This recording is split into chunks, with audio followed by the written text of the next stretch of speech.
Hey guys, Sleepy Reader here. This is kind of a pitiful thing because this is Sleepy Vlog Countdown number one. My 30. I was doing a countdown where I started at 31 and I was supposed to do it in 31 days. And after about 45 days, I did about 30. And vlog episode number two, the 30th one, was kind of a nice wrap up to it all. I kind of instinctually left it at that. I meant to go do a vlog number one and a vlog number zero to complete the countdown that I had promised myself. But then I just procrastinated on it. And then lately I felt like doing vlogs, but I felt like I wanted to have a playlist of the countdown vlogs all together. And so I wanted to do a vlog that was somehow part of that, because I ended up doing vlogs that were for the most part about single subjects or related subjects, and so had a little more of a organization to it than a regular or than my regular sleepy vlogs, which usually were just a bunch of subjects that happen to be in my head. And I want to go back to just doing that, a bunch of subjects that happen to be in my head, but I want to sort of complete this project. And I did have already, even back then, two more vlogs in mind. And this one is the too much information vlog. Because do you feel like lately I particularly felt it, but do you feel like we have too much information about the comic book industry? Like if you're an obsessive like me, the information is there online and you feel like you have to go out and seek it out. And in a lot of ways, it kind of extends my pleasure in following comics, just the way discussing with you guys, ad nauseum, my thoughts of comics and hearing your thoughts in comics adds to my pleasure with comics, kind of deepens it. And I guess, I've always been that kind of person. Like when I was interested in music as a teenager, I, of course, subscribed to Rolling Stone magazine, but I also, when I happened to be in a university library, I would read all the Village Voice stuff on music, and I would look for the Billboard magazine's music charts and other clues about the music industry and what was happening with any bands or types of music I liked. And even with comic books early on, I subscribed to the Comic Book Buyer's Guide, even though I didn't have enough money to be a comic book collector, of buying lots of back issues and stuff. Because back then you had to buy them through the mail, and I couldn't even write checks at the time. But because we're talking about when I was 14 or 13 or something like that. But I loved pouring through that and picking out what little bits of comic book history I could from it, and even just seeing what back issues cost and what artists people were valuing and things like that. And of course, just poring over all the ads in comic books and all the in-house ads and just trying to get more information about it. And certainly at times in my life, when I have an idle minute, just go and look and see what movies that are currently out in the theaters, where they're ranked and how well they're doing.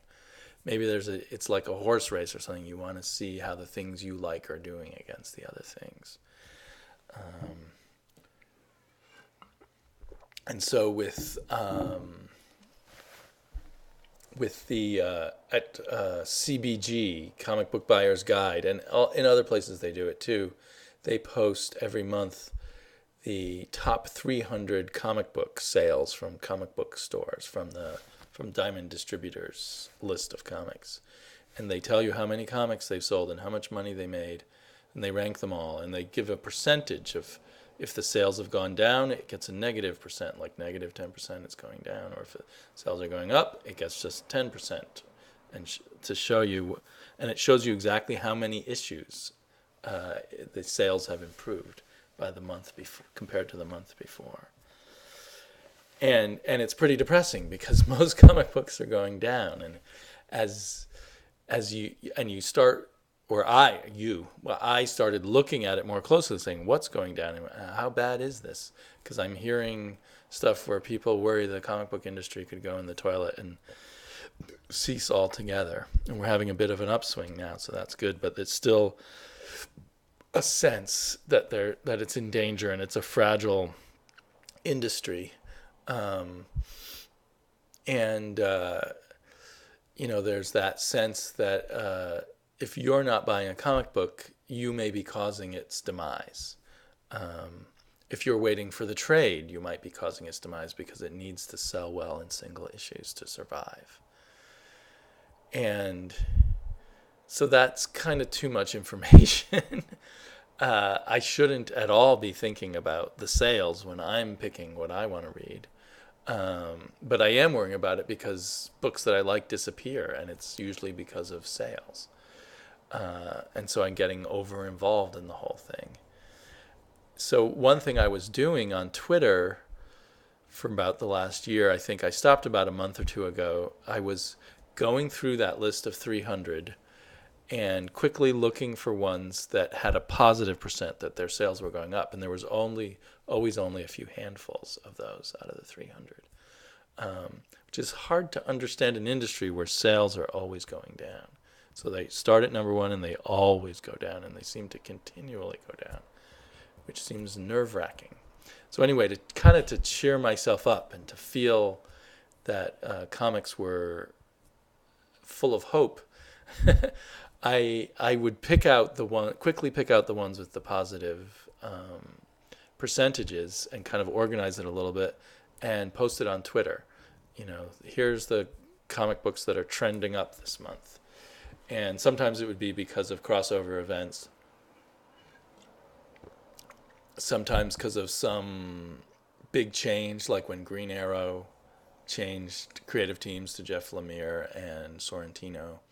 Other times you can see word of mouth comics going up a bit, like Injustice, Gods Among Us had this really good word of mouth, and you could see it creeping up the charts, and Teenage Mutant Ninja Turtles, or over the past year and a half that I've been doing, looking closely at this, you've been able to watch Saga and Walking Dead climb up the charts. I'm just fiddling with the tape.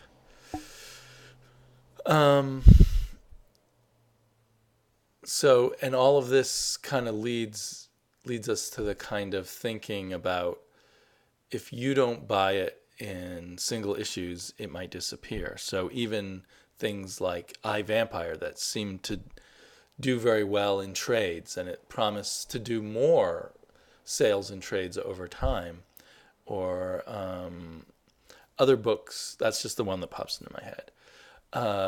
A lot of things, I think, could build up an audience through trades over time, more than they can in single issues. But the way the business is structured, everything depends on those floppy issues.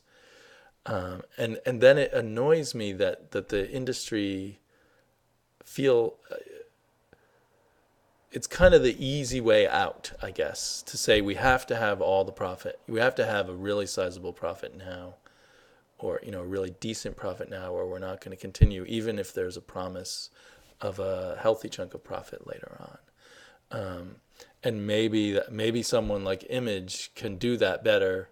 Can do the reverse of waiting for the profits in the trades better than the really big companies, who are probably constantly looking at their monthly spreadsheets and expecting a certain amount of profit for a certain amount of investment within a short amount of time. But the regular book publishing industry has to wait quite a while for its profits. And it's also, I know I've complained about this elsewhere, but it's weird to charge the most for your cheapest product, i.e. a comic book, which is just pieces of paper stapled together with two not expensive staples, believe me. So it's way more expensive to bind things in hardback, but it's also more expensive to bind them in paperback. And the regular book publishing company business publishes the most expensive thing first and then slowly moves down to the cheapest for the hardback, to trade paperback, to mass market paperback. This I talked about this in one of my other vlogs, I think, because I was just talking about what a trade paperback was. So look back in the countdown. Look on my playlist. um, so that makes it annoys me that they can't manage their business better, and because I hear too much about their business. It's almost like the comic book business is addicted to these cheap and easy profits, because they've got like one of the best relationships with retail in the sense that there's no returns. Book publishers have to take returns like crazy. I assume many other kinds of retail have to take returns. Probably not food, but a lot of things. The regular magazines and what remains of the newsstand culture always had to take returns. Returns where they got the covers ripped off. So it's a total loss. So it's, and because they get everything in advance orders, they don't have to speculate too much on how many comic books they need to print. They pretty much print what they know they can sell and not much more. So it's a very efficient system for them, I guess. But they're kind of addicted to that, it seems to me, and they don't want to take a longer term risk, or they are adverse to it. Maybe because they feel they don't have to. Why should we? We will only deal with things that sell well in floppies. But to me, that's irritating as a reader, as someone who cares about the art of comics, because different comics are going to sell different ways and find their market in different ways. And I think that used to be what Vertigo was, the place that really took the long term in terms of good sales. And, that was the big thing about Sandman. It sold millions and millions in trade paperbacks. But it was a modest seller, I believe, for most of its life in comic books. And in terms of business, I think even if you just kind of cover your costs in the floppy and then you have a product that you can sell for years and years and years, I think that's a pretty good investment. So here, too much information that I'm getting involved with that, but I resent this feeling that I have to think about, if I care about a comic book, that I have to buy it in floppy. One, maybe I enjoy reading things in trade better. Two, they're asking me to spend a lot of money on what is basically an inferior product. It's more collectible, to whatever extent anything is collectible anymore. And that's great if what you prefer is floppies. But in terms of the actual production value, a hardback is much more value. And with the discounts online, I think I can get a lot of Marvel and DC books cheaper in hardback than they cost me to buy in the individual issues. In fact, I know it. I've done the math. I always like to do the math about things. This obsessiveness has always been there. I remember as a kid, I would always count how many pages of actual story were in the comic book. I was happy to pay more to get more pages, but I was very concerned about it. I don't know what it is. Something in my brain. Maybe I'm autistic. That's a whole nother vlog sometimes. I don't think I'm autistic. But there's a whole backstory there that I might want to talk about someday.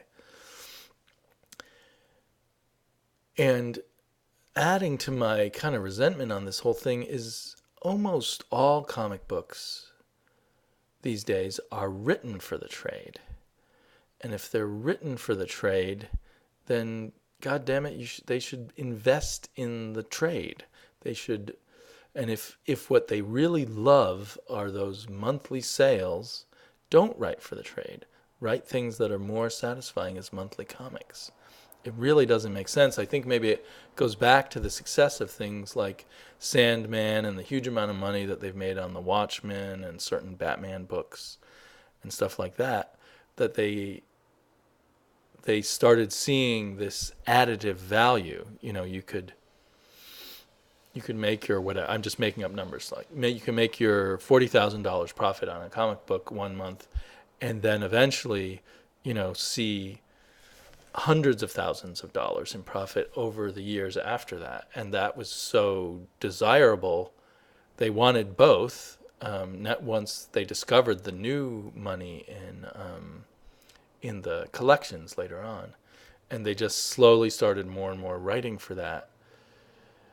But then they wouldn't put their money where their mouth is. They write for it. Anyway, you get the point. I guess I'm belaboring points here. So on top of so there's all that too much information, and I'm not talking about. Lately I've been thinking a lot about what I should buy in trade, and I guess I've kind of semi-artificially picking up more Image comic books in floppies because I want them to survive. They're a little less likely to survive. There's the whole story with Five Ghosts and how it was just going to be 5 issues, but then the sales were so good they decided to keep going. It's not like the trades sold so well and then they decided to keep going. So I'm kind of investing in comic books in the industry or in the art form by buying more floppies of things that I think it would be a good thing to do that. But I'm a little angry that I have to do that, or that I have to think that way.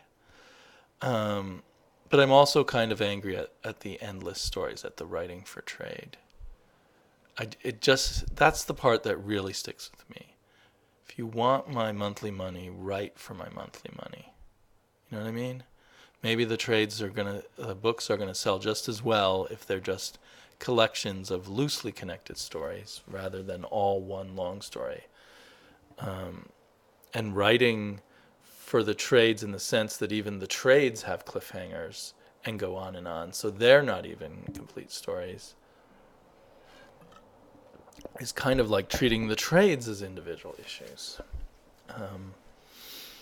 So they're really thinking about the trade buyers, the trade readers, as their audience that they want to hook and keep coming back.